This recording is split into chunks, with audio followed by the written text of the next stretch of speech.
5 ಗ್ಯಾರಂಟಿಗಳನ್ನ ಹೆಣ್ಣು ಮಕ್ಕಳಿಗೋಸ್ಕರ ಡಿಸೈನ್ ಮಾಡಿಕೊಟ್ರು ಅಂತದ್ರಲ್ಲಿ ಇವತ್ತು ಅವ್ರ ವಿರುದ್ಧ ನೀವು ಪ್ರತಿಭಟನೆ ಮಾಡ್ತೀರಾ ಹೆಂಗೆ? ಇಲ್ಲ ಸರ್, ಇವಾಗ ಕಾಂಗ್ರೆಸ್ನವರು ಎಲೆಕ್ಷನ್ ಟೈಮಲ್ಲಿ ಮಾತ್ರ ಏನೇನು ಅವರು ವಸತಿಗಳು ಮಾಡಿಕೊಡ್ತೀನಿ ಅಂತ ಹೇಳಿದ್ರು. ಇವಾಗೆಲ್ಲ ಎಷ್ಟು ಬರ್ತಾ ಐತೆ ಪಬ್ಲಿಕ್ಗೆ, ಎಷ್ಟು ಬರ್ತಾ ಐತೆ. ಬಸ್ಸದು ಫ್ರೀ ಮಾಡ್ತೀನಿ ಅಂತ ಹೇಳಿದ್ರು, ಕರೆಂಟ್ ಫ್ರೀ ಮಾಡ್ತೀನಿ ಅಂತ ಹೇಳಿದ್ರು, 2,000 ರೂಪಾಯಿ ಇದನ್ನ ಹಾಕ್ತೀನಿ ಅಂತ ಹೇಳಿದ್ರು, ಅಕೌಂಟ್ಗೆ ಹಾಕ್ತೀನಿ ಅಂತ ಹೇಳಿದ್ರು. ಅದೆಲ್ಲ ಸ್ಕೂಲ್ಗಳಿಗೆಲ್ಲ ಇದು ಮಾಡ್ತೀನಿ ಅಂತ ಹೇಳಿದ್ರು. ಯಾವುದು ಮಾಡ್ತಾ ಇದ್ದಾರೆ? ಎಲ್ಲ ಅವ್ರ ಎಲೆಕ್ಷನ್ ಟೈಮಲ್ಲಿ ಓಟ್ ಬಿದ್ದಿದ ತಕ್ಷಣ 2,000 ನಿಂತೋಯ್ತು. ಇವಾಗೆಲ್ಲ ಕಂಪ್ಲೇಂಟ್ಗಳು ಬರ್ತಾ ಐತೆ. ಬಸ್ಗಳದ್ದು ನಾವು ಆಧಾರ್ ಕಾರ್ಡ್ ನಂಬಿ ಬಂದರೆ ನಡ್ ರೋಡಲ್ಲಿ ನಿಲ್ಲಿಸ್ಬಿಟ್ಟು ಹೋಗ್ತಾರೆ ಅಂತ ಹೇಳ್ತಾರೆ. ಕರೆಂಟ್ ಬಿಲ್ ಫ್ರೀ ಅಂತ ಹೇಳಿದ್ರು, ಯೂನಿಟ್ ರೇಟ್ ಜಾಸ್ತಿ ಮಾಡ್ತಾರೆ. ಏನು ಲಾಭ ಮಾಡ್ತಿದ್ದಾರೆ? ಅವ್ರ ಅನುಕೂಲಕ್ಕೆ ತಕ್ಕನಾಗಿ ಬಳಸ್ಕೊಂಡು ಹೋಗ್ತಾರೆ. ಇದು ಎಲ್ಲಾನು ರಾಜಕೀಯವಾಗದಲ್ಲಿ ಅವ್ರು ಮಾಡ್ಕೊಂಡು ಹೋಗ್ತಾರೆ. ಇದು ನಮ್ಮ ಪಬ್ಲಿಕ್ ಅರ್ಥ ಮಾಡ್ಕೊಳ್ಬೇಕಷ್ಟೇ. ಒಳ್ಳೆ ವ್ಯಕ್ತಿ ಯಾರು, ಇದನ್ನ ಮೋಸ ಮಾಡ್ತಾರ ಇಲ್ವಾ? ನಮಗೆ ಸರಿ 2,000 ರೂಪಾಯಿ ಸಂಪಾದನೆ ಮಾಡೋಕ್ಕಾಗಲ್ವಾ ಸರ್? ಯಾರು ಮಾಡ್ಬೋದು. ಆ 2,000 ರೂಪಾಯಿನ ನಂಬಿ 5 ವರ್ಷ ಸರ್ಕಾರ ಅವ್ರಿಗೆ ಕೊಡ್ತಾರೆ.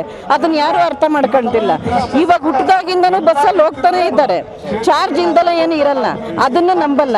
ರೇಷನ್ ಕೊಡ್ತೀನಿ ಅಂತ ಹೇಳಿದ್ರು, ಡಿಪೋಕ್ಕೆ ಯಾರು ಸರ್ ತಿಂತಾರೆ? ಫ್ರೀ ರೇಷನ್ ಕೊಡ್ತೀನಿ ಅಂತ ಹೇಳ್ತಾರಲ್ಲ, ಯಾರು ತಿನ್ನಲ್ಲ, ಯಾರು ಮಾಡ್ಕೊಳಕ್ಕೆ ಹೋಗ್ತಾ ಇಲ್ಲ.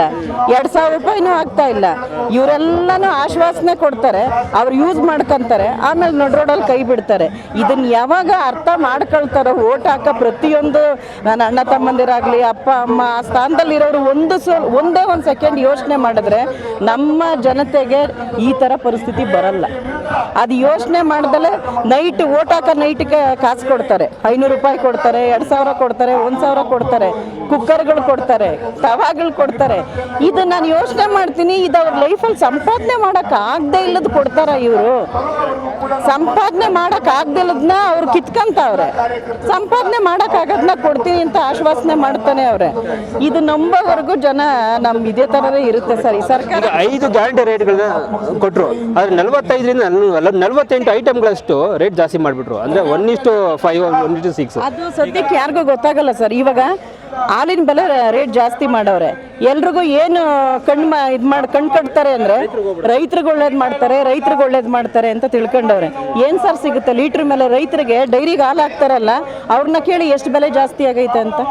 ಸಿಟಿಗಳಲ್ಲಿ ಪ್ಯಾಕೆಟ್ ಹಾಲು ಕುಡಿತಾರೆ ನೋಡ್ರಿ, ಅವ್ರಿಗೆ ತಲೆ ಮೇಲೆ ಬಿದ್ದೈತೆ ಹೊರತು ಜಾಸ್ತಿ ರೇಟ್ ಆಗಿರೋದು ರೈತರಿಗೇನು ಒಳ್ಳೇದಾಗ್ತಾ ಇಲ್ಲ, ರೈತರಿಗೆ ಹೋಗ್ತಾ ಇಲ್ಲ. ನಾವು ತರಕಾರಿ ವ್ಯಾಪಾರ ಮಾಡ್ಕೊಂಡವರು ಅವ್ರು ರೈತರು ಬೆಳೀತಾರೆ, ಬೀಜ ಸಾಲ ಕೊಡ್ತೀನಿ ಅಂತ ಹೇಳ್ತಾರೆ, 1 to ಡಬಲ್ ಅವ್ರು ಕಟ್ಟಬೇಕು. ಬೀಜ ಸಾಲ ಕೊಡ್ತಾರೆ, 1 to ಡಬಲ್ ಕಟ್ಟಬೇಕು. ಇವ್ರು ಕೊಡೋದೇನು? ಸಾಲ ಕೊಡೋದೇನು? ಲೋನ್ ಕೊಡೋದೇನು? 1 to ಡಬಲ್ ಕಿತ್ಕೊಳ್ಳೋಕ್ಕೆ ಇವರು ಫೈನಾನ್ಸ್ ಮಾಡ್ತಾರಲ್ಲ, ಬಡ್ಡಿಗಳು ಬಿಡ್ತಾರೆ ನೋಡ್ರಿ ಸಿಟಿಗಳ ಕಡೆ. ಆ ಥರ ಸರ್ಕಾರದಲ್ಲಿ ಮಾಡ್ತಾವ್ರೆ ಅಷ್ಟೇ, ಏನಿಲ್ಲ. 10 ರೂಪಾಯಿ ಹಾಕಿದ್ರೆ 40 ರೂಪಾಯಿ ಸಂಪಾದನೆ ಮಾಡ್ಕೊಂತವ್ರೆ.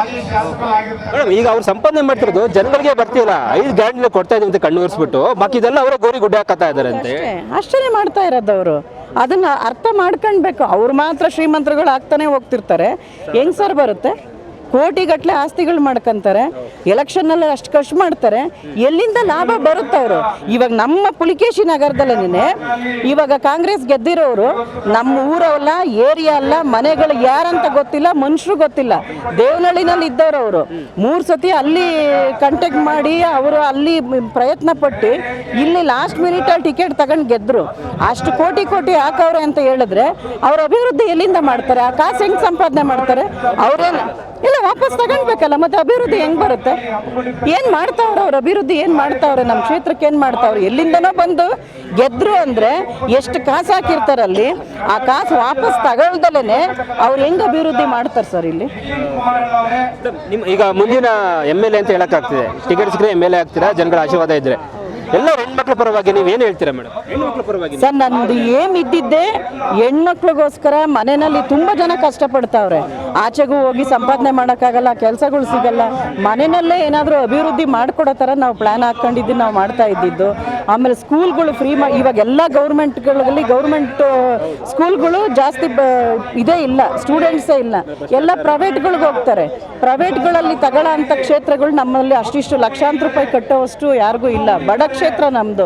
ನಾವು ಅನ್ಕೊಂಡಿದ್ದು ಉದ್ದೇಶ ಹಾಸ್ಪಿಟ್ಲು ಫ್ರೀ ಮಾಡಿಕೊಡ್ಬೇಕು, ಸ್ಕೂಲ್ ಫ್ರೀ ಮಾಡಿಕೊಡ್ಬೇಕು, ಅಭಿವೃದ್ಧಿ ಮಾಡಬೇಕು ಅನ್ಕೊಂಡು ಉದ್ದೇಶ ಇದ್ದಿದ್ದು. ಇನ್ನೊಂದು ನಮ್ಮ ಮಹಿಳೆಯರಿಗೆ ಮನೆಯಲ್ಲೇ ಕೂತ್ಕೊಂಡು ಕೆಲಸ ಮಾಡಿ ಸಂಪಾದನೆ ಮಾಡೋ ಅಂಥದ್ದು ಅನುಕೂಲತೆಗಳು ಮಾಡಬೇಕು ಅಂತ ನಾವು ಸ್ಕೀಮ್ ಮಾಡ್ಕೊಂಡಿದ್ದಿದ್ವಿ. ಅನುರಾಧ ವಿವೇಕ್ ಅಂತ. ಇದು ರೈಟ್ ನ್ಯೂಸ್.